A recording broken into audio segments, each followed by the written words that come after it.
ఓం నమో వెంకటేశాయ కళ్యాణాద్భుతగాత్రాయ కామితార్థప్రదాయినే శ్రీమద్వేంకటనాథాయ శ్రీనివాసాయ మంగళం.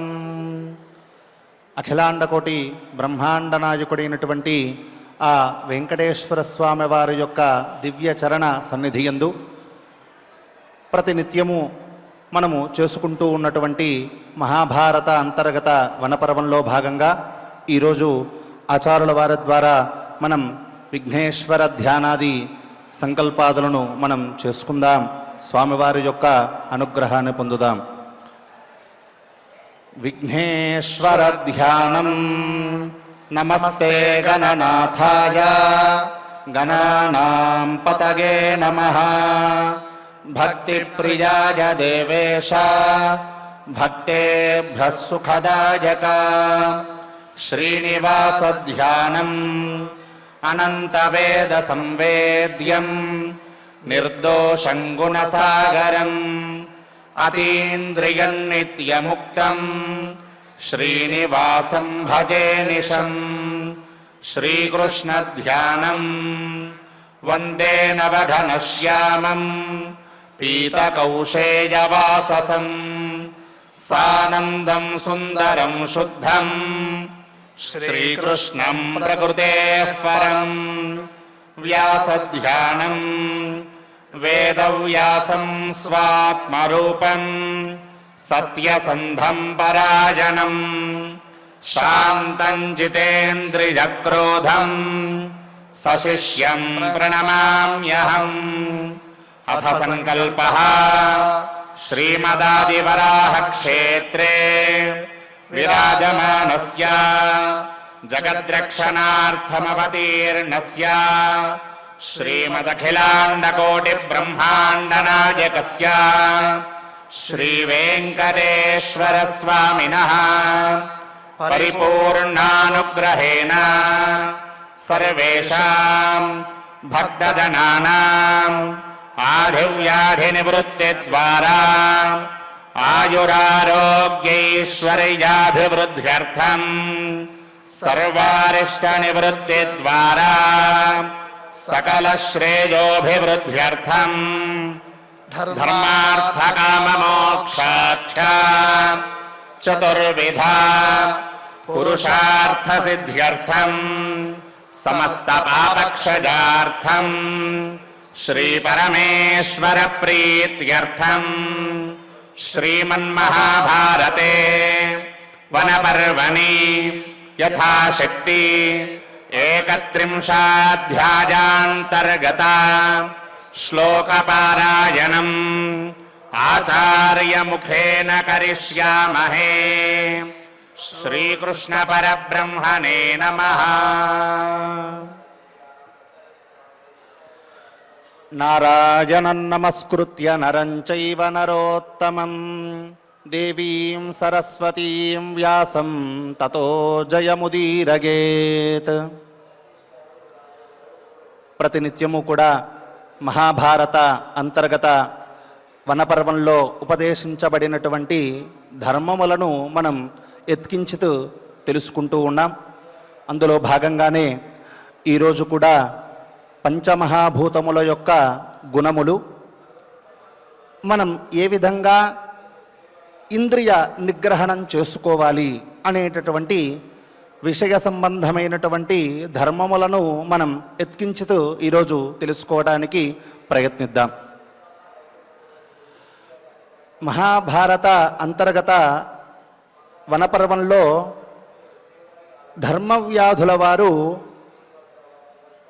ఈ వాక్యం చెబుతూ ఉన్నారు మనలందరినీ కూడా ఉద్దేశించి. ఏమని అనంటే, మొట్టమొదటిగా మహాభూతములు అంటే ఏమిటి, ఆ భూతములు ఎన్ని, అవి ఏ విధంగా మన నిత్య జీవనంలో అవి ఉపయోగపడుతూ ఉన్నాయి, తద్వారా మనం ఏ ఫలాన్ని మనం పొందుతూ ఉన్నాము, అవి లేకపోతే ఈ సృష్టి ఉన్నదా లేదా అనేటటువంటి విషయాలను ఉపక్రమిస్తూ అందులో భాగంగా ఈరోజు మహాభూతముల గురించి చెబుతూ ఉన్నారు. ఏమని అనంటే, భూమిరాపస్తథా జ్యోతి వాయురాకాశమేవచ గుణోత్తరాన్ని సర్వాణి తేషాం వక్ష్యామి తే గుణాన్. మొట్టమొదటిగా ఈ భూతములు అనేటటువంటివి 5 పంచభూతములు అని పిలువబడుతున్నవి. అవి ఏవి అనంటే భూమి, ఆకాశము, నీరు, జ్యోతి అంటే అగ్ని, వాయు అంటే వాయువు, ఆకాశం, మొత్తం కూడా 5. భూమి అంటే భూమి, ఆపహ అంటే నీరు, జ్యోతి అంటే అగ్ని, వాయు అంటే వాయువు, ఆకాశ అంటే ఆకాశం, మనకు తెలిసినటువంటిది. ఈ 5 కూడా ఈ 5 కూడా పంచమహాభూతములుగా పిలువబడుతూ ఉన్నాయి.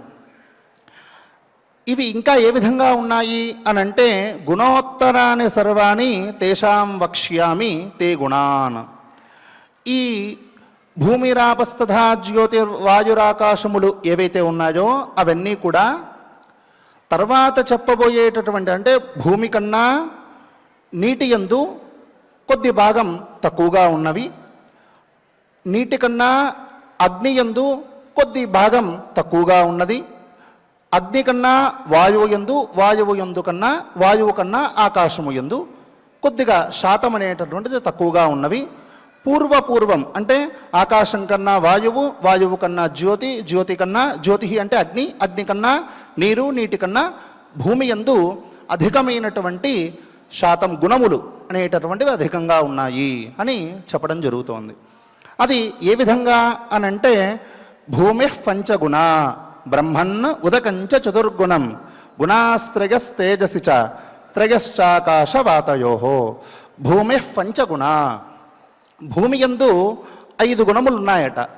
ఆ 5 గుణములు ఏవి అనంటే శబ్దస్పర్శ రూప రసగంధములు అనేటటువంటి 5 గుణములు.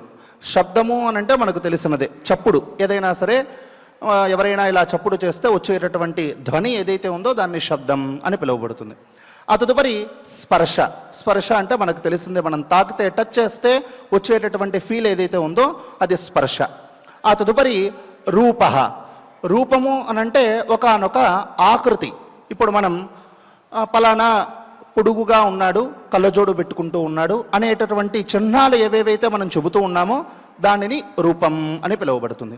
ఆ తదుపరి రసః, రసః అంటే సారము అని అర్థం. సారము అని అంటే ఇప్పుడు ఉదాహరణకి భూమి యందు ఇవి ఉన్నాయి అని చెప్పారు. భూమి యందు సారం ఉందా లేదా అని మనం నిర్ణయం చేసుకుంటున్నాం అని అంటే ఒక భూమి యందు ఒక ఓషధిని అంటే ఒక విత్తనమును అందులో నాటుతున్నాం. అలా నాటిన వెంటనే ఆ విత్తనము కాస్త మహావృక్షంలా మారుతోంది.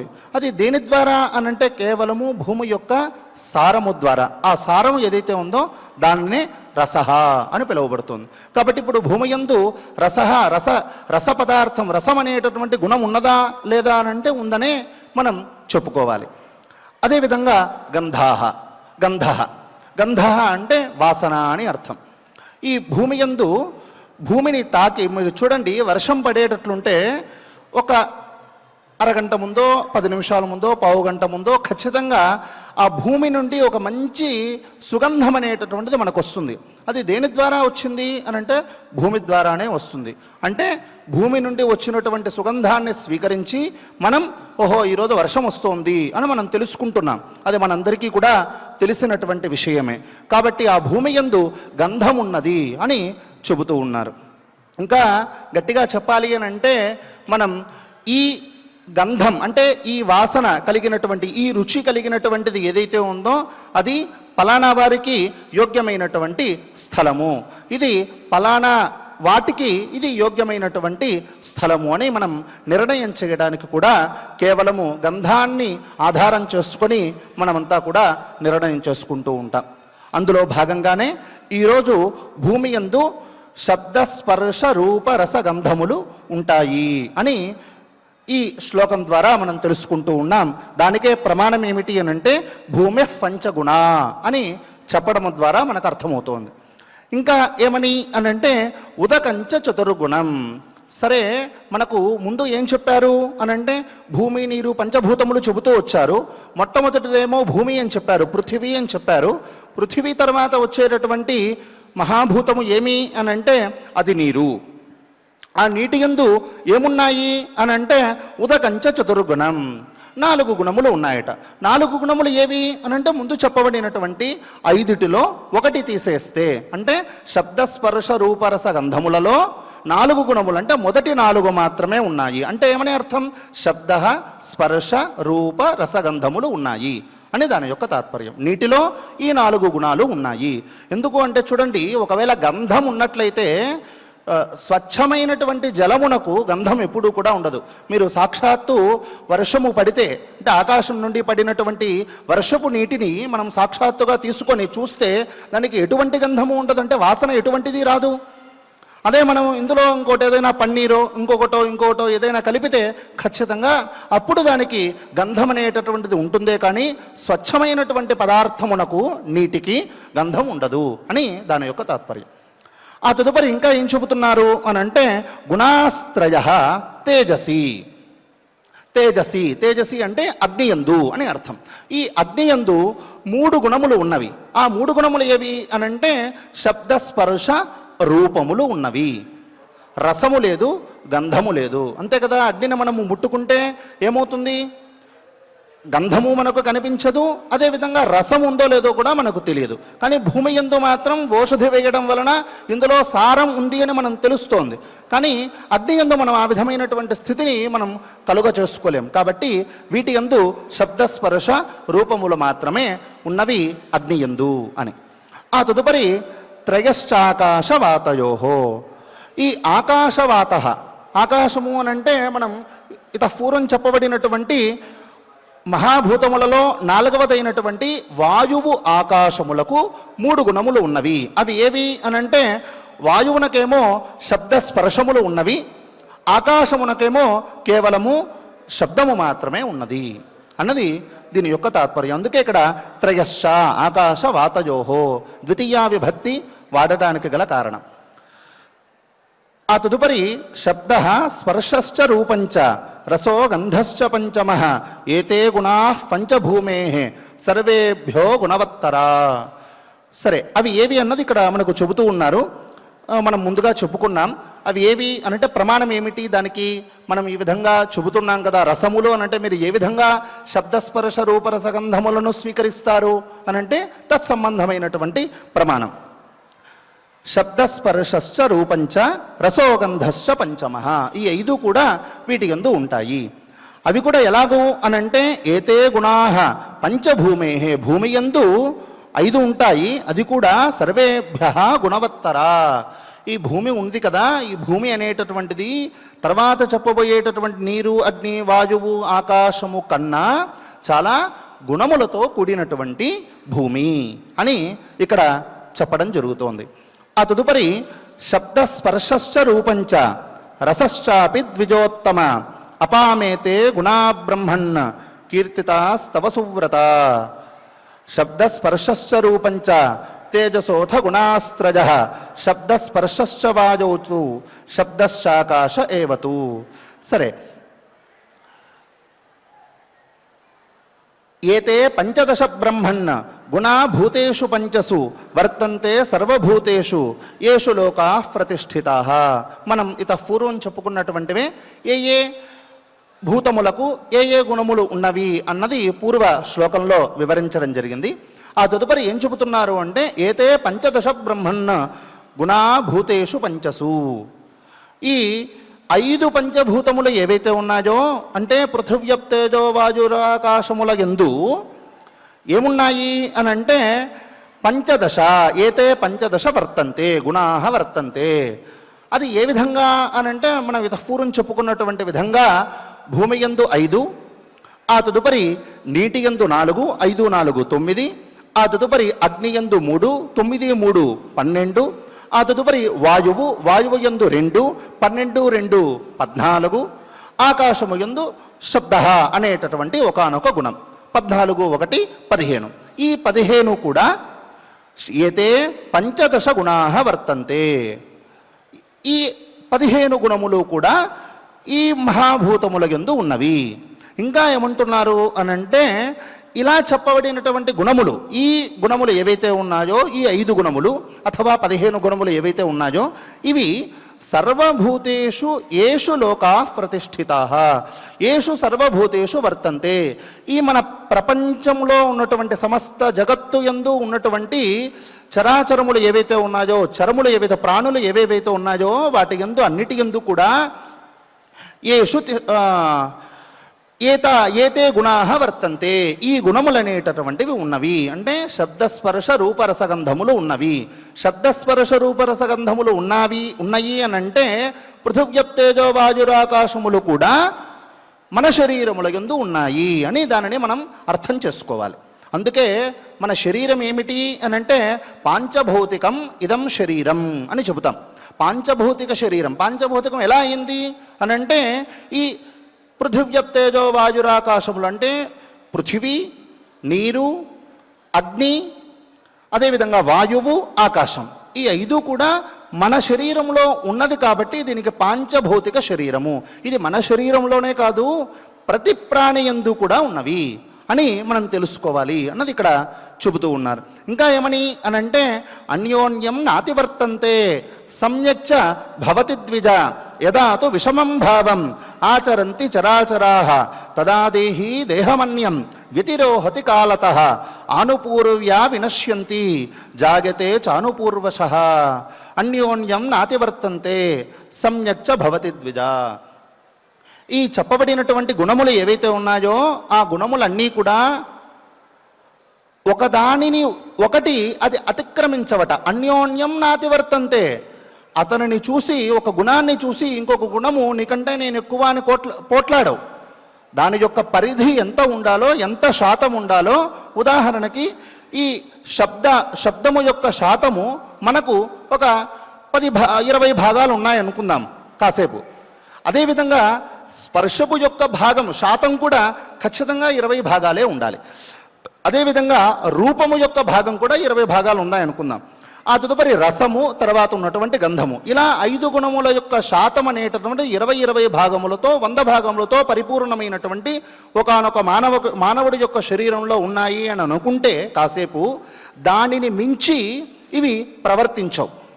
శబ్దానికి ఉన్నటువంటి భాగం ఎంతైతే ఉందో అది అలాగే ఉంటుంది. నేను దానికి మించి ఉండాలి కదా అని దాని యొక్క హద్దు ఏదైతే ఉందో, పరిధి ఏదైతే ఉందో ఆ పరిధి అనేటటువంటిది దాటవు. ఈ 5 కూడా చాలా మిశ్రితముగా మన శరీరంలో కార్యమును చేస్తూ ఉంటాయట. ఒకవేళ అది ఎప్పుడైతే హద్దు తప్పుతుందో, యదాతు విషమం భావం ఆచరంతి చరాచరాః తదా దేహీ దేహమన్యం వ్యతిరోహతి కాలతః. ఒకవేళ అది విషమమైనటువంటి భావాన్ని, అంటే హద్దు అనేటటువంటిది అది దాటిపోయిందనుకోండి, అది ఎప్పుడు దాటుతుంది అనంటే దేహీ అన్యం దేహం వ్యతిరోహతి కాలతః. కాలానుసారంగా దేహీ, దేహి అంటే ఎవరు? దేహం అస్య అస్తి ఇది దేహి, ఈ పురుషుడు. ఈ పురుషుడు ఎవడైతే ఉన్నాడో ఈ పురుషుడు అన్యం దేహం, వేరే దేహమును గూర్చి వెళ్ళేటటువంటి సందర్భంలో, అంటే వీడు ప్రాణాంతక సమయంలో మాత్రమే ఈ శబ్దస్పర్శ రూపరసగంధములు, ఈ పృథివ్యప్తేజో వాయురాకాశములు ఏవైతే ఉన్నాయో అవి వాటి యొక్క గతిని తప్పుతాయి అని చెప్పడం జరుగుతోంది. దేహి అన్యం దేహం వ్యతిరోహతి. కథం, ఎప్పుడు అనంటే కాలతః, వారి కాలాన్ని అనుసరించి. మనకు 100 సంవత్సరముల ఆయుష్ ప్రమాణం మనకు ఉంది అని అంటే 100 సంవత్సరముల ఆయుష్ ప్రమాణము వరకు కూడా ఈ గుణములు మన శరీరములో అలాగే ఉంటాయట. ఎప్పుడైతే మనము గతిని తప్పుతున్నామో, అంటే మనకు ఇక మరణం ప్రాప్తిస్తుంది అనేటటువంటి సందర్భం ఎప్పుడైతే ఏర్పడుతుందో అప్పుడు మాత్రమే ఇవి విషమం కలుగుతుంది. విషమం అంటే దాని యొక్క హద్దు అనేటటువంటిది దాటుతుంది. శబ్దం అధికంగా ఉంటే స్పర్శ అనేటటువంటిది తక్కువగా ఉండొచ్చు, లేదు ఇవన్నీ తక్కువగా ఉంటే శబ్దం అనేటటువంటిది ఎక్కువగా ఉండొచ్చు. ఇది ఏదైనాను కూడా దారి అనేటటువంటిది తప్పుతుంది అన్నదే దీని యొక్క తాత్పర్యం. అది కూడా ఎలాగూ అనంటే ఆనుపూర్వ్యా వినశ్యంతి జాగతే చానుపూర్వశః. ఎప్పుడూ కూడా ఇవి మనము నశించేటటువంటి సందర్భంలో అది ఏ విధంగా నశిస్తాయి అని అంటే ఏ విధంగా అయితే ఉత్పత్తి జరిగిందో ఆ విధంగానే అవి నశిస్తాయి. చూడండి, మనం ఇక్కడ నుంచి మనం ఉదాహరణకి తిరుమలలో ఉన్నాం. ఇక్కడ నుంచి తిరుపతికి వెళ్ళాలి. తిరుపతికి మనం ఏ విధంగా అయితే వెళ్ళామో తిరుపతి నుంచి తిరుమలకు వచ్చేటటువంటి స్థితి కూడా ఆ విధంగానే ఉండాలి సహజంగా. అలాగే ఇక్కడ కూడా ఏమంటున్నారు అనంటే ఇది ఏ విధమైనటువంటి ఉత్పత్తి ఏ క్రమముగా అయితే జరిగినదో ఆ క్రమముగానే అవి చివరికి నిదానంగా నశిస్తూ తనలో తాను చేర్చుకుంటూ ఉంటాయి. ఉదాహరణకి భూమి ఉంది, శబ్దం ఉంది. శబ్దములో స్పర్శ అనేటటువంటిది అంతర్భావం అవ్వటం, ఆ రెండిటిలో రూపం అనేటటువంటిది, ఆ మూడిటిలో రసం అనేటటువంటిది, ఆ నాలుగిట్లో గంధం అనేటటువంటిది. అదేవిధంగా ఉత్పత్తి అయ్యేటటువంటి క్రమంలో కూడా అంతే. శబ్ద స్పర్శ రూపరస గంధములు శబ్దము నుండే యథావిధిగా ఉత్పత్తి అవుతాయి. ఈ విధంగా అన్నమాట. ఏ విధంగా అయితే ఉత్పత్తి క్రమం జరిగిందో నాశన క్రమము కూడా ఆ విధంగానే జరుగుతుంది. అందుకే పెద్దలు చెబుతూ ఉంటారు ఎప్పుడూ కూడా, మనం ఏ విధంగా అయితే ధర్మంగా డబ్బును సంపాదిస్తామో ఆ విధంగానే మనకు కలిగేటటువంటి భాగ్యములు కూడా తద్వశాత్తే జరుగుతాయి. మనం అన్యాయంగా సంపాదిస్తే అది కూడా అన్యాయంగానే క్షీణమవుతుంది.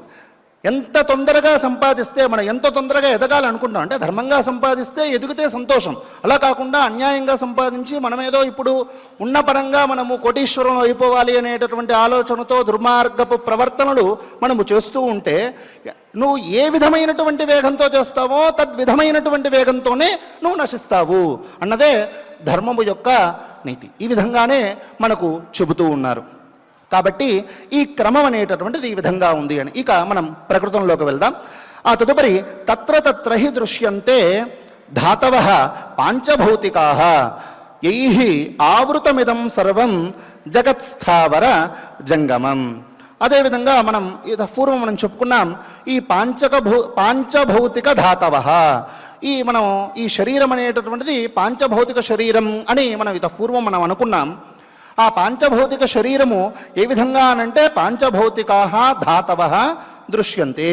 ఈ విభిన్న అంటే సమస్త ప్రపంచములో ఉన్నటువంటి ప్రతి ప్రాణుల యందు కూడా ఇవన్నీ కూడా ఉన్నాయి అని మనం పూర్వం చెప్పుకున్నాం కదా. అది ఏ విధంగా ఉంటాయి, పాంచభౌతిక శరీరముల యందు ఏ విధంగా ఉంటాయి అనంటే చెబుతూ ఉన్నారు. ఏమని అనంటే ఈ రక్తాది ధాతువులు ఏవైతే ఉన్నాయో అంటే త్వక్ చక్షు రసశ్రోత్ర ఘ్రాణ త్వక్చర్మ మాంసరుదిరమేదోజ్జాజాస్థాయ అస్థులు అంటే ఎముకలు, త్వక్ అంటే చర్మం, అదేవిధంగా రుధిరము అనంటే రక్తం. ఈ విధంగా రక్తాదులతో కూడబడినటువంటి 8 ధాతువులు ఏవైతే ఉన్నాయో ఈ 8 ధాతువులతో ఈ పాంచభౌతిక శరీరం అనేటటువంటిది ఉత్పన్నమై ఉన్నది. వీటితోనే ఆవృతమిదం సర్వం జగత్ స్థావర జంగమం. ఇది స్థావర జంగమములు అంటే చరాచరములు, వ్యాప్తములు అవ్యాప్తములు అయినటువంటి పదార్థములు. అంటే ప్రాణులు ఎవరెవరైతే ఉన్నారో ఆ సమస్త ప్రాణులు కూడా వీటి చేత ఆవృతమై ఉన్నది. వీటి చేత ఈ రక్తాది మాంసముల ద్వారా ఈ పాంచభౌతిక శరీరం అనేటటువంటిది ఆవృతమై ఉన్నవి. ఇంకా ఏ విధంగా అనంటే ఇంద్రియై సృజ్యతే యద్యత్ తత్తత్ వ్యక్తమితి స్మృతం తద్ అవ్యక్తమితి జ్ఞేయం లింగగ్రాహ్యమతీంద్రియం. ఏమంటున్నారు అనంటే ఈ ధాతువులే కాదు, మనం చెప్పుకున్నాం కదా ఈ త్వగాది ధాతువులు 8 కాదు, ఇంకా ఏమి అనంటే ఇంద్రియై సృజ్యతే యద్యత్. ఈ బాహ్య సంబంధమైనటువంటి ఇంద్రియములు, ఈ మన కర్మేంద్రియములు జ్ఞానేంద్రియములు మనం ఏవైతే చెప్పుకుంటున్నామో వీటి చేత బాహ్యేంద్రియముల చేత దేనికైతే సృజ్యతే అంటే మనము తాకగలుగుతున్నామో సంసర్గం చేయగలుగుతున్నామో అది వ్యక్తం ఇది స్మృతం. ఇది వ్యక్తమవుతున్నటువంటి పదార్థము అని మనం తెలుసుకోగలుగుతున్నాం. దేని ద్వారా అంటే ఈ ఇంద్రియముల ద్వారా మనం తెలుసుకుంటున్నాం. కర్మేంద్రియాలు జ్ఞానేంద్రియాలు అనేటటువంటిది మనందరికీ కూడా తెలిసినటువంటిదే. వాటి చేత మనం ఈ విధమైనటువంటి స్థితిని పొందుతున్నాం. తద్ అవ్యక్తమితి జ్ఞేయం లింగగ్రాహ్యమతీంద్రియం. ఏదైతే అనుమాన ప్రమాణముతో మనం ఈ పదార్థం అనేటటువంటిది ఉన్నది, ఈ పదార్థం అనేటటువంటిది లేదు అని మనం ఏ విధంగా అయితే తెలుసుకుంటున్నామో అవన్నీ కూడా అవ్యక్తం అని పిలువబడుతోంది. ఇక్కడ చూడండి, అనుమాన ప్రమాణం అనేటటువంటిది కూడా ఏదో మనం అనుకునేటటువంటి అనుమాన ప్రమాణం కాదు. ఏదో అతను ఏదో సమయానికి ఆలస్యంగా వస్తే, ఓహో ఈరోజు సమయానికి ఆలస్యంగా వచ్చారు, ఇంకో చోటకి ఎక్కడికో వెళ్ళాడు అని మనం సహజంగా అనుకునేటటువంటి అనుమానం. అయితే ఇక్కడ శాస్త్రరీత్యా అనుమాన ప్రమాణము ఏమిటి అని అంటే, నిత్యము కూడా అది జరిగేటటువంటిది, అది జరగకుండా ఉండదు. ఏదో పొరపాటు, ఉదాహరణకి చూద్దాము, ఇప్పుడు 8 నుంచి 9 గంటల వరకు మనకు మహాభారతం జరుగుతోంది. నిత్యము కూడా మనమందరం కూడా చూస్తున్నాం. ఈ మహాభారత అంతర్గత వనపర్వ ప్రవచనాన్ని మనం ఎత్కించదు, దానిలో చెప్పబడినటువంటి ధర్మాలని మనం తెలుసుకుంటూ ఉన్నాం. ఇది రోజు కూడా మనం ప్రత్యక్షంగా చూస్తున్నాం, మన కళ్ళతో మనం చూస్తున్నాం. దానిని ప్రత్యక్ష ప్రమాణం అనుకుందాం. అయితే కొన్ని రోజుల తర్వాత, 1 నెలనో 2 నెలల్లో తర్వాత మనకు ఏదో అసందర్భవశాత్తు మనకు కుదరలేదు, చూడటానికి కుదరలేదు. చూడనప్పుడు వెంటనే 8 గంటలు అయిందంటే మనం ఏమనుకుంటాం, ఓహో ఈరోజు మహాభారత అంతర్గత వనపర్వ పారాయణం జరుగుతోంది, ఈరోజు నేను వెళ్ళలేకపోయినా, ఆ రోజు జరగచ్చు జరగకపోవచ్చు. దానిని అలా చేసేటటువంటిది ఏదైతే ఉందో అనుమాన ప్రమాణం. అంటే నిత్యము కూడా వాడు పూర్వం చూశాడు, నిత్యము ఇది జరుగుతుంది అని నిశ్చయం చేసుకున్నాడు. నిశ్చయం చేసుకున్నటువంటి పదార్థం, నిశ్చయం చేసుకున్నటువంటి కర్మ ఏదైతే ఉందో ఆ కర్మ ఆ కాలంలో మనము చూడకపోయినా ఈ సమయంలో అది జరుగుతుంది అని మనం ఎప్పుడైతే మనం నిశ్చయం చేసుకుంటామో దానిని మాత్రమే అనుమాన ప్రమాణం అని మనం అంటారు శాస్త్రంలో. దానిని మాత్రమే పెద్దలు ఆ విధంగా చెబుతూ ఉంటారు, అంతేకాని మనం మాట్లాడేటటువంటి అనుమానములు కాదు. సరే, ఈ విధంగా దీనిని ఏమంటున్నాం అనంటే అతీంద్రియం లింగగ్రాహ్యం. ఈ అనుమాన ప్రమాణముతో మనకు కనపడకుండా ఉన్నటువంటిది ఏదైతే ఉందో దానిని అవ్యక్తం అని పిలువబడుతుంది. ఉదాహరణకి పుణ్యం, పాపం, ఇవి ఏవి కూడా మనము చూడలేదు. మనం ఒకవేళ చూసినా దాన్ని అనుభవించినా మళ్ళీ మనం చెప్పడానికి అవకాశం లేదు. అప్పటికి మనకి ఈ శరీరం ఉండదు, మనం కానీ దాన్ని అనుభవిస్తాం. ఎలాగా, అది నిజంగా అనుభవిస్తున్నామా లేదా అని మనకు ఎలా తెలుస్తుంది అని అంటే అది కేవలము అనుమాన ప్రమాణం. అనుమాన ప్రమాణం ఎలా ప్రాప్తించి ఉంది అని అంటే చూడండి, ఇంకొక చిన్న ఉదాహరణ చూసుకుందాం. మనం ఎత్తైనటువంటి ఒక 2-3 ఫ్లోర్లో మనం ఉన్నాం. సరిగ్గా మనకు కింద కనిపించట్లేదు, ఏది కూడా మనకు కనిపించకపోయేసరికి మనం కింద ఏదో అలా పాకుతూ ఉంటే, లేదు ఒక చోట అలా మెలికలు తిరిగి ఉంటే ఒక దానిని చూసి మనం ఏమనుకున్నాం, సర్పం అనుకున్నాం, పాము అనుకున్నాం. మన మిత్రుడు కింద నుంచి అలా వస్తూ ఉంటే మనం ఏం చేశాం, అరే అక్కడికి వెళ్ళొద్దు, అక్కడ సర్పం ఉంది, పాము ఉంది, నువ్వు దాని దగ్గరికి వెళ్తే అది కాటేస్తుంది అని మనం గట్టిగా అరుస్తున్నాం. అతనే ఏం చేశాడు, దగ్గరికి వెళ్ళి చూశాడు, ఇది సర్పం కాదు, ఇది రజ్జు అంటే త్రాడు, పురితో చేయబడినటువంటిది, కొబ్బరి దీనితో చేయబడినటువంటి త్రాడు ఏదైతే ఉందో ఆ త్రాడు ఇది, దీనిని నేను ప్రతిరోజు కూడా పలానా దానికి నేను వినియోగించుకుంటున్నాను, నువ్వు భ్రమపడ్డావు, ఇది కాదు అని చెప్తున్నా. అలా చెప్పిన వెంటనే మనం ఏం చేస్తాం, ఓహో ఇతను తీసుకొని దాన్ని అనుభవించాడు కాబట్టి, దీనిని యథావిధిగా కర్మను ఆచరిస్తున్నాడు కాబట్టి ఇది పాము కాదు, ఇది ఖచ్చితంగా త్రాడే అని మనం ఏ విధంగా స్థితప్రజ్ఞతో మనం కలిగి ఉంటామో అలాగే మన పూర్వీకులు కూడా మనకు చెప్పబడినటువంటి ధర్మములు ఏవైతే ఉన్నాయో ఆ ధర్మములన్నిటినీ కూడా అనుభవించి, ప్రత్యక్షంగా అనుభవించి, పుణ్యపాపములను కూడా అతను అనుభవించి మనకొచ్చి, నాయన ఇది పరిస్థితి, మీరు ఈ విధంగా ప్రవర్తిస్తే మీకు ఈ విధమైనటువంటి స్థితి ఖచ్చితంగా కలుగుతుంది, కాబట్టి ఎప్పుడూ కూడా సుపథాన్ని ఆశ్రయించు, దుష్పథాన్ని ఎప్పుడూ కూడా ఆశ్రయించొద్దు. మనం పెద్దలు ఎప్పుడూ చెబుతూ ఉంటారు, నా అనుభవంలో ఎంత నువ్వు ఈ విధంగా ప్రవర్తిస్తున్నావేంటి, ఖచ్చితంగా ఈ విధంగానే జరుగుతుంది, ఇది నాకున్నటువంటి అనుభవం అని మనం చెబుతున్నా. మన పెద్దలు చెబుతున్నారా లేదా, మనకు చెబుతున్నారంటే దానికి కారణం ఏమిటి అంటే వారు అనుభవించి చెబుతున్నారు. అనుభవించి చెబితే అది మనం ప్రత్యక్షంగా చూడకపోయినప్పటికీ కూడా అనుమాన ప్రమాణంతో దాన్ని మనం ఆచరిస్తూ ఉన్నాం. అలాగే వేదంలో చెప్పబడినటువంటి ప్రతి ధర్మం కూడా మహర్షులు ప్రతి ఒక్కరూ కూడా ఆకలింపు చేసుకొని దానిని అనేక మార్లు అనుభవించి మనకు ఒక మంచి సుగతిని కల్పిస్తూ ఉన్నారు. దాని ద్వారా మనమంతా కూడా లోకయాత్ర చేయాలి. ఖచ్చితమైనటువంటి స్థితిని కల్పించుకొని కర్మాచరణ చేస్తూ వారు చెప్పబడినటువంటి ధర్మ మార్గంలోనే మనమంతా కూడా నడవాలి. అలా చెప్పబడి ఇక ప్రకృతంలోకి వస్తే ఇక్కడ కూడా ఏమంటున్నారు అంటే అనుమాన ప్రమాణ వశాత్తు కనపడకుండా ఉన్నటువంటివి ఏవైతే ఉన్నాయో అవన్నీ కూడా ఇక్కడ అవ్యక్తం అని పిలువబడుతోంది. అంటే ఇక పూర్వం అనుభవించి మనకు పెద్దలు చెప్పబడినటువంటిది ఏదైతే ఉందో తత్ప్రమాణ రీతిగా మనం దీనిని అవ్యక్తం అని మనం నిర్ణయం చేసుకున్నాం. ఓకే, ముందుకు వెళ్దాం. ఆ తదుపరి యథాస్వం గ్రాహకాన్యేషాం శబ్దాదీనాం ఇమానితు ఇంద్రియాని యథాదేహి ధారయన్నివతప్యతే లోకే వితతమాత్మానం లోకం చాత్మని పశ్యతి పరావరజ్ఞో యశక్తః సతు భూతాని పశ్యతి. లోకే వితతమాత్మానం, తనను ఈ పాంచభౌతిక శరీరంలో ఉన్నటువంటిది ఏదైతే ఉందో మనం ఎవరైతే ఉన్నామో మనమంతా కూడా ఏ విధంగా ఉండాలట అని అంటే చెబుతూ ఉన్నారు, అన్ని లోకాలలో వ్యాపించినటువంటి వాడిగాను. అంటే ఉదాహరణకు చూడండి, ఇప్పుడు నా శరీరం ఉంది, నా శరీరానికి ఏదైనా దెబ్బ తగిలింది, నేను ఎంత క్షోభపడతానో ఇతరులను కొట్టేటప్పుడు కూడా, లేదు ఇతరులకి ఆ విధమైనటువంటి దెబ్బ కలిగిన సందర్భంలో కూడా మన మనస్సు అనేటటువంటిది ఆ విధంగానే ఉండాలి. ఇది సాక్షాత్తు నా శరీరమే ఆ విధంగా ఇబ్బంది పడింది కాబట్టి మనం ఈ విధంగా ప్రవర్తించకూడదు అనేటటువంటి గుణము వారిలో ఉండాలి. ఇంకా ఏ విధంగా ఉండాలట అని అంటే లోకంచాత్మని పశ్యతి,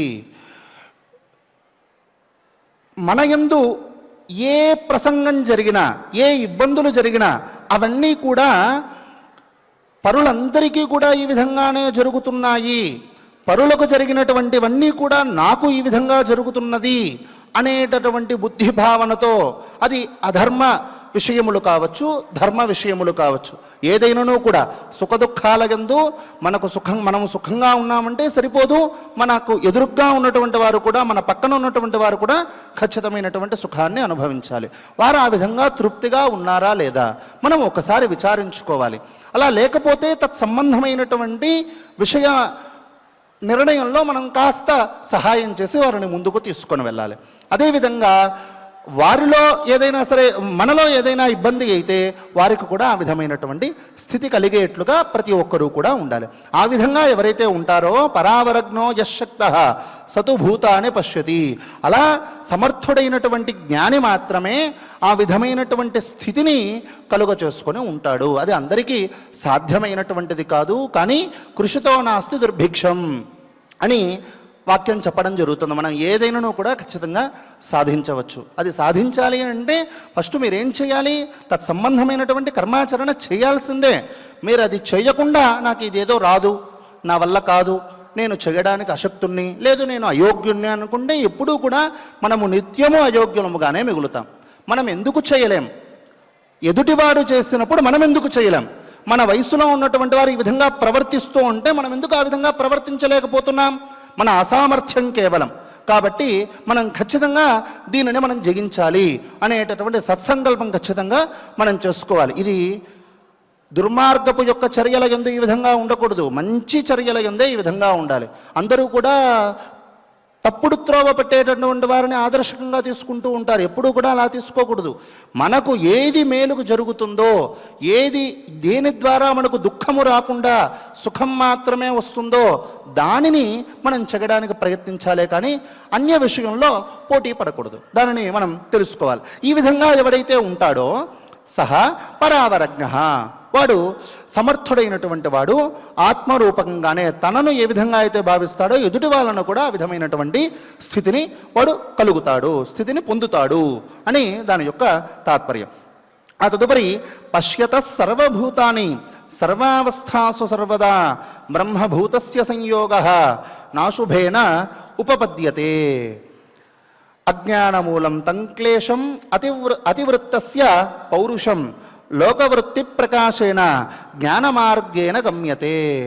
ఇంకా ఏమంటున్నారు అని అంటే ఈ అజ్ఞానమూలం పౌరుషం క్లేశం తం, ఈ మనం ఇత పూర్వం చెప్పుకున్నాం. అంటే చెడు త్రోవలో వచ్చేటువంటి వారిని, చెడు త్రోవను అనుసరించేటటువంటి వారిని మనం ఆదర్శకంగా తీసుకోకూడదు, మంచి త్రోవలో ఉండేటటువంటి వారిని మాత్రం మనం ఆదర్శకంగా తీసుకోవాలి. అయితే దీని ద్వారా ఏం ఫలము అని అంటే, మంచి త్రోవలో ఉన్నటువంటి వారిని మనం ఆదర్శకంగా తీసుకున్నట్లయితే మనకు సుఖం కలుగుతుంది, జ్ఞానం కలుగుతుంది, మంచి ఉన్నతమైనటువంటి స్థితిని మనం పొందుతాం. అదే చెడు త్రోవలో అనుసరించేటటువంటి వారిని మనం ఆదర్శకంగా తీసుకుంటే దుఃఖం కలుగుతుంది, అజ్ఞానము కలుగుతుంది, ఉత్తమమైనటువంటి స్థితి రాకుండా ఏదో చాలా నీచమైనటువంటి స్థితిని, కర్మగతులను మనం ఆచరిస్తూ నిత్యము కూడా నలుగురితో మనం ఇబ్బంది పడుతూ, వారి చేత మనం పీడింపబడుతూ బాధపడుతూ ఉంటాం. కాబట్టి మనకు అది అవసరం లేదు. కాబట్టి అందుకే ఇక్కడ కూడా ఏం చెబుతున్నారు అని అంటే, అజ్ఞానమూలంతం క్లేశం. ఏదైతే మనం అజ్ఞానము ద్వారా రాబడినటువంటి, అంటే చెడుత్రోవ ద్వారా మనము చెడుత్రోవను అనుసరించడము ద్వారా మనకు రాబడినటువంటి దుఃఖం, క్లేశం, బాధ ఏదైతే ఉందో ఆ బాధ అజ్ఞానమూలం తంక్లేశం అతివృత్తస్య పౌరుషం లోకవృత్తి ప్రకాశేన జ్ఞానమార్గేణ గమ్యతే. దానిని ఎప్పుడూ కూడా అతివృత్తస్య, అతిక్రమించినటువంటి వాడై, అటువంటి బాటను వాడు అతిక్రమించినటువంటి వాడై. ఎవరు? మంచి సత్పురుషుడు అజ్ఞానమైనటువంటి దానిని, ఆ పంథను, ఆ గతిని, ఆ దారిని వాడు విస్మరించినటువంటి వారై, దానిని అతిక్రమించినటువంటి వారై వాడు ఏం చేస్తాడు అని అంటే, లోకవృత్తి ప్రకాశేన జ్ఞాన మార్గేణ గమ్యతే. జ్ఞాన మార్గంలో మాత్రమే వాడు నడుస్తూ ఉంటాడు. అజ్ఞానంగా ఉన్నటువంటి బాధలన్నిటినీ కూడా అతిక్రమించి సన్మార్గంలోనే వాడు ప్రవర్తిస్తాడు. ఎప్పుడు అనంటే వీడు జ్ఞాని అయినప్పుడు. ఆ మనకు జ్ఞానం ఎలా కలుగుతుంది అని అంటే తరువాత శ్లోకాలలో నిదానంగా మనం తెలుసుకుంటూ ఉన్నాం. అనాది నిధనం జంతుం ఆత్మయోనిం సదావ్యయం అనౌపమ్య ముమూర్తంచ భగవాన్ ఆహ బుద్ధిమాన్. సరే, ఇక్కడ ఇంకా ఏం చెప్తున్నారు? బుద్ధిమంతుడైనటువంటి భగవాన్, సాక్షాత్తు ఆ భగవంతుడే ఏం చెబుతున్నారు అనంటే, అనాది నిధనం జంతుం, ఆ తన నిశ్వాస రూపమైనటువంటి వేదాలలో ముక్తుడైనటువంటి ఈ జీవుని గురించి చెబుతూ ఉన్నారనమాట. ఏమని చెబుతున్నారు అనంటే, అనాది నిధనం, వాడికి ఆద్యంతములు లేనటువంటి వాడు. ఎవరు లేరు అనంటే మనకు లేదు. మనకు అనంటే మనలో ఉన్నటువంటి ఆత్మ పురుషుడు ఎవరైతే ఉన్నారో అతనికి ఆద్యంతములు లేవు. ఇంకా ఏమి అనంటే సదావ్యయం అనంటే ఇక్కడ వీరేం చెబుతున్నారు అనంటే, అవ్యయం, నాశనం కానటువంటి వాడు, ఎప్పుడూ కూడా మార్పు లేనటువంటి వాడు, ఎప్పుడూ కూడా ఎవరికీ కూడా సాటి లేనటువంటి వాడు. ఇంకా ఏ విధమైనటువంటి వాడు అనంటే వీడు నిరాకారుడు. అంటే మనలో ఉన్నటువంటి ఆత్మ ఎవరైతే ఉన్నారో, పురుషుడు ఎవరైతే ఉన్నారో ఆ పురుషుడు అనేటటువంటి వాడు ఆద్యంతం లేనటువంటి వాడు. అంటే వాడికి ఆది అంతం లేనటువంటి వాడు. అదేవిధంగా నిర్వికారుడు, వాడికి ఎటువంటి గుణములు లేనటువంటి వాడు. అదేవిధంగా వాడు ఇంకా ఎటువంటి వాడు అనంటే స్వయంభువ, సాక్షాత్తు తనంతకు తాను పుట్టినటువంటి వాడు, ఆత్మయోని. ఈ విధమైనటువంటి స్థితి కలిగినటువంటి వాడు ఈ ఆత్మ అని చెబుతూ ఉన్నారు. ఇంకా ఏమి అనంటే, తపోమూలమిదం సర్వం యన్మాం విప్రాన్ పృచ్ఛసి ఇంద్రియాన్యేవ సంయమ్య తపో భవతి నాణ్యథ. వీటికన్నిటికీ కూడా ఈ విధమైనటువంటి స్థితి మనకు కలగాలి అనంటే, మనకు ఈ పాంచభౌతిక శరీరంలో ఈ ఆత్మ ఎవరైతే ఉన్నారో, ఈ పురుషుడు ఎవరైతే ఉన్నారో, ఈ పురుషుడు అనేటటువంటి వారు అందరికీ కూడా అతీతుడు. అదేవిధంగా పరుల యొక్క బాధను కూడా తన బాధగా అతను తీసుకొని నలుగురికి కూడా ఉపయోగపడుతూ ఉండేటటువంటి వాడు. రెండవది ఆద్యంతములు లేనటువంటి వాడు, నిర్వికారుడు. ఇలాంటి వచనాలన్నీ కూడా వీడికి ఎప్పటికీ సిద్ధిస్తాయి అనంటే కేవలము ఇంద్రియాన్యేవ సంయమ్య. ఖచ్చితంగా వీడు ఇంద్రియములు అంటే కర్మేంద్రియములు, జ్ఞానేంద్రియములు ఏవైతే ఉన్నాయో ఆ కర్మ ఇంద్రియములు, జ్ఞానేంద్రియములు రెండింటినీ కూడా సంయమనం చేసుకొని తపోభవతి నాణ్యథ, అప్పుడు వాడు తపస్సు కొరకు తపఃప్రభావంతుడై అవుతాడు, తపస్వి అవుతాడు. దీనికన్నిటికీ మూలమేమి అని అంటే తపోమూలం ఇదం సర్వం అని చెప్పడం వలన ఖచ్చితంగా ఈ విధమైనటువంటి స్థితి మనకు కలగాలి అని అంటే దీనికి కారణం ఏమిటి అంటే కేవలము తపస్సే. ఆ తపస్సు ద్వారానే మనం ఈ విధమైనటువంటి స్థితిని మనం పొందుతాము. కాబట్టి తపోభవతి నాణ్యథ, ఇంకొకటి లేదు అని చెప్పడం జరుగుతుంది. ఆ తదుపరి ఇంద్రియాణ్యేవ తత్సర్వం యత్స్వర్గ నరకావుభౌ నిగృహీత విసృష్టాని స్వర్గాయ నరకాయ చ. ఈ శ్లోకములను కూడా మనం యథావిధిగా రేపటి ప్రవచనంలో మనం తెలుసుకోవడానికి ప్రయత్నిద్దాం. అందులో భాగంగా వనపర్వ అంతర్గత ప్రవచనంలో భాగంగా ఈరోజు 31వ అధ్యాయంలో 15వ శ్లోకం నుండి మనం పారాయణం చేసుకుందాం. ఆచార్యుల వారి ద్వారా చక్కగా స్వామివారి యొక్క అనుగ్రహాన్ని పొందుదాం. ఓం నమో వెంకటేశాయ. ఓం అతో నార్హసి కళ్యాణి అతో నార్హసి కళ్యాణి ధాతారం ధర్మమేవ చ ధాతారం ధర్మమేవ చ రాజ్ఞి మూఢేన మనసా రాజ్ఞి మూఢేన మనసా క్షేప్తుం శంకితుమేవ చ క్షేప్తుం శంకితుమేవ చ ఉన్మత్తాన్ మన్యతే బాలః ఉన్మత్తాన్ మన్యతే బాలః సర్వానాగత నిశ్చయాన్ సర్వానాగత నిశ్చయాన్ ధర్మాభిషంకో నాన్యస్మాత్ ధర్మాభిషంకో నాన్యస్మాత్ ప్రమాణమధిగచ్చతి ప్రమాణమధిగచ్చతి ఇంద్రియ ప్రీతి సంబద్ధం ఇంద్రియ ప్రీతి సంబద్ధం యదిదం లోక సాక్షికం యదిదం లోక సాక్షికం ఏతావన్మన్యతే బాలః ఏతావన్మన్యతే బాలః మోహమన్యత్ర గచ్చతి మోహమన్యత్ర గచ్చతి ప్రాయశ్చిత్తన్న తస్యాస్తి ప్రాయశ్చిత్తన్న తస్యాస్తి యో ధర్మమభిషంకతే యో ధర్మమభిషంకతే ధ్యాయన్ సకృపణః పాపః ధ్యాయన్ సకృపణః పాపః న లోకాన్ ప్రతిపద్యతే న లోకాన్ ప్రతిపద్యతే ప్రమాణాద్ధినివృత్తో హి ప్రమాణాద్ధినివృత్తో హి వేదశాస్త్రార్థనిందకః వేదశాస్త్రార్థనిందకః కామలోభాతి గోమూఢః కామలోభాతి గోమూఢః నరకం ప్రతిపద్యతే నరకం ప్రతిపద్యతే యస్తు నిత్యం కృతమతిః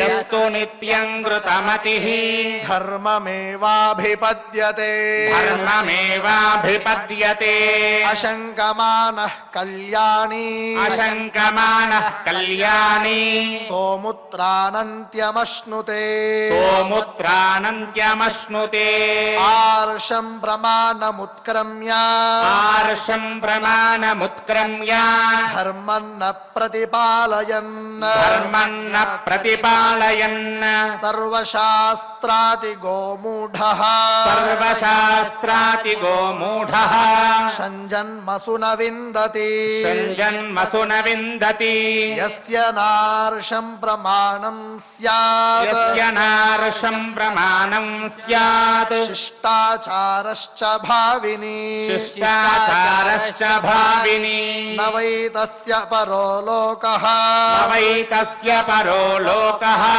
నాయుమస్तीति నిశ్చయః నాయమస్तीति నిశ్చయః. చక్కగా పారాయణం చేసుకున్నాం.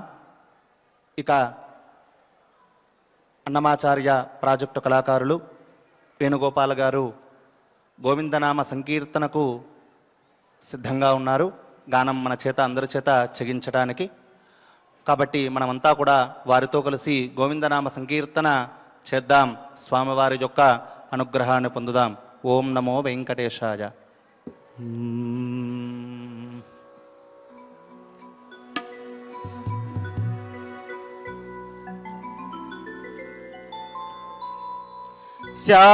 శాంతాకారం భుజగచయనం పద్మనాభం సురేశం విశ్వాకారం గగన సదృశం మేఘవర్ణం శుభాంగం లక్ష్మీకాంతం కమలనయనం యోగి వృద్ధ్యానగమ్యం వందే విష్ణుం భవభయకరం సర్వలోకైకనాథం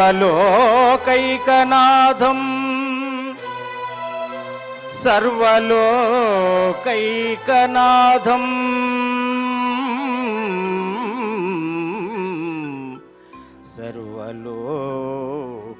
సర్వలోకైకనాథం. శ్రీ శ్రీనివాస గోవింద శ్రీ వెంకటేశ గోవింద భక్తవత్సల గోవింద భాగవత ప్రియ గోవింద నిత్య నిర్మల గోవింద నీలమేఘ శ్యామ గోవింద పురాణ పురుష గోవింద పుండరీకాక్ష గోవింద నందనందన గోవింద నవనీత చోర గోవింద పశుపాలక శ్రీ గోవింద పాప విమోచన గోవింద దుష్ట సంహార గోవింద దురిత నివారణ గోవింద శిష్ట పరిపాలక గోవింద కష్ట నివారణ గోవింద గోవింద హరి గోవింద గోకుల నందన గోవింద గోవింద హరి గోవింద గోకుల నందన గోవింద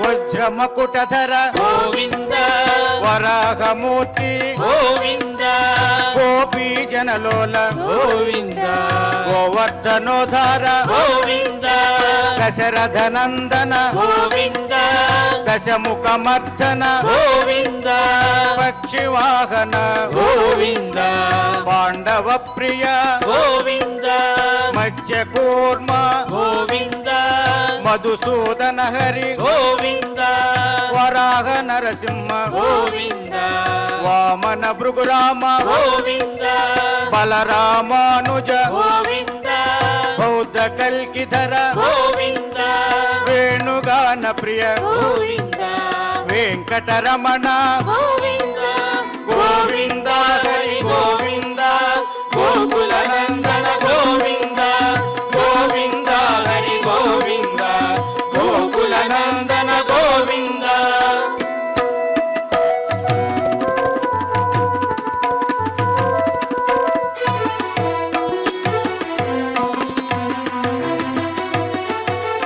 సీతానాయక గోవింద శ్రిత పరిపాలక గోవింద దరిద్ర జన పోషక గోవింద ధర్మ సంస్థాపక గోవింద అనాథ రక్షక గోవింద ఆపద్ బాంధవ గోవింద శరణాగత వత్సల గోవింద కరుణా సాగర గోవింద కమల దళాక్ష గోవింద కామిత ఫలద గోవింద పాప వినాశక గోవింద పాహి మురారే గోవింద శ్రీ ముద్రాంకిత గోవింద శ్రీవత్సాంకిత గోవింద ధరణీ నాయక గోవింద దినకర తేజ గోవింద హరి గోవింద హరి గోవింద గోకుల నందన గోవింద గోవింద హరి గోవింద గోకుల నందన గోవింద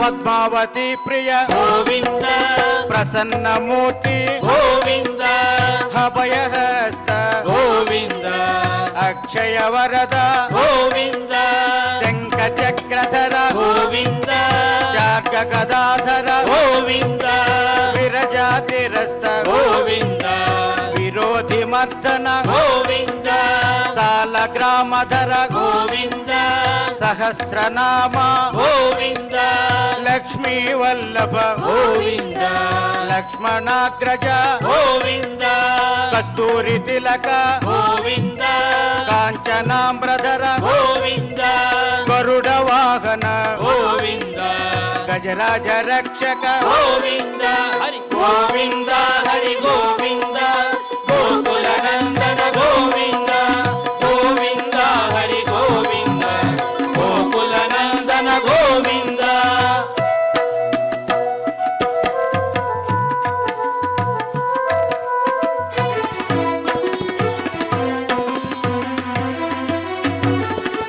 వానర సేవిత గోవింద వారధి బంధన గోవింద సప్తగిరీశ గోవింద ఏక స్వరూప గోవింద శ్రీరామకృష్ణ గోవింద రఘుకుల నందన గోవింద ప్రత్యక్ష దేవ గోవింద పరమదయాకర గోవింద వజ్ర కవచధర గోవింద వైజయంతిమాల గోవింద వడ్డి కసులవాడ గోవింద వసుదేవతనయ గోవింద బిల్వ పత్రార్చిత గోవింద భిక్షుక సంస్థుత గోవింద శ్రీ పుంరూప గోవింద శివకేశవమూర్తి గోవింద గోవింద హరి గోవింద గోకుల నందన గోవింద గోవింద హరి గోవింద గోకుల నందన గోవింద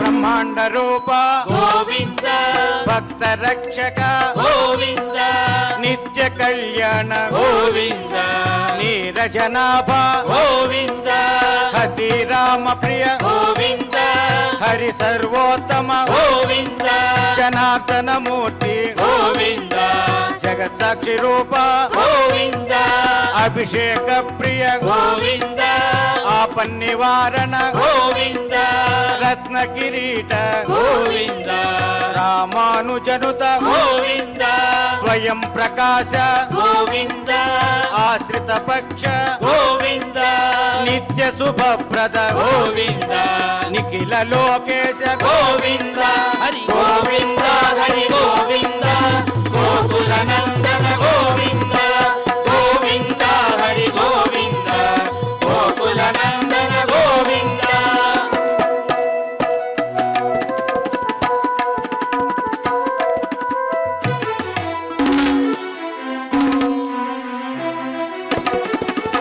ఆనంద రూప గోవింద ఆద్యంతరహిత గోవింద ఇహ పరదాయక గోవింద ఇవరాజ రక్షక గోవింద పరమ దయాళు గోవింద పద్మనాభహరి గోవింద తిరుమల వాస గోవింద తులసి వనమాల గోవింద శేషశాయిని గోవింద శేషాద్రి నిలయ గోవింద మత్స్యావతార గోవింద ఏడుకొండలవాడ గోవింద హరి గోవింద హరి గోవింద గోకుల నందన గోవింద గోవింద హరి గోవింద గోకుల నందన గోవింద గోవింద హరి గోవింద గోకుల నందన గోవింద గోవింద హరి గోవింద గోకుల నందన గోవింద గోవింద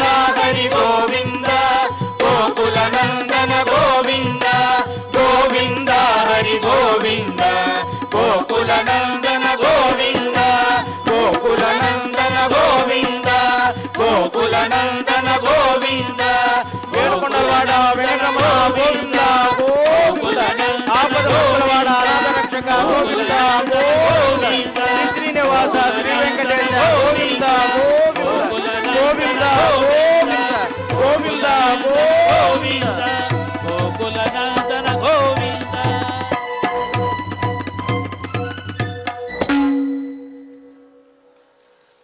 చక్కగా గోవిందనామ సంకీర్తన మనం చేసుకున్నాం. ఇక కార్యక్రమంలో భాగంగా క్షమా ప్రార్థనాది మంగళాంతంగా ఈ కార్యక్రమాన్ని పూర్తి చేసుకుందాం. స్వామివారి యొక్క అనుగ్రహాన్ని పొందుదాం. అథ క్షమా ప్రార్థనా యదక్షరపదభ్రష్టం మాత్రాహీనం చ యద్భవేత్ తత్సర్వం క్షమ్యతాం దేవ నారాయణ నమోస్తుతే.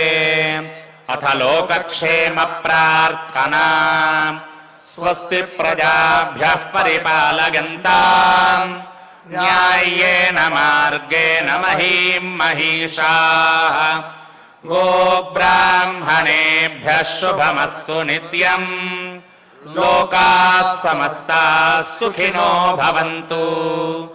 అథ భగవత్సమర్పణం కాయేన వాచా మనసేంద్రియైర్వా బుద్ధ్యాత్మనా వా ప్రకృతే స్వభావాత్ కరోమి యద్యత్ సకలం పరస్మై నారాయణాయేతి సమర్పయామి.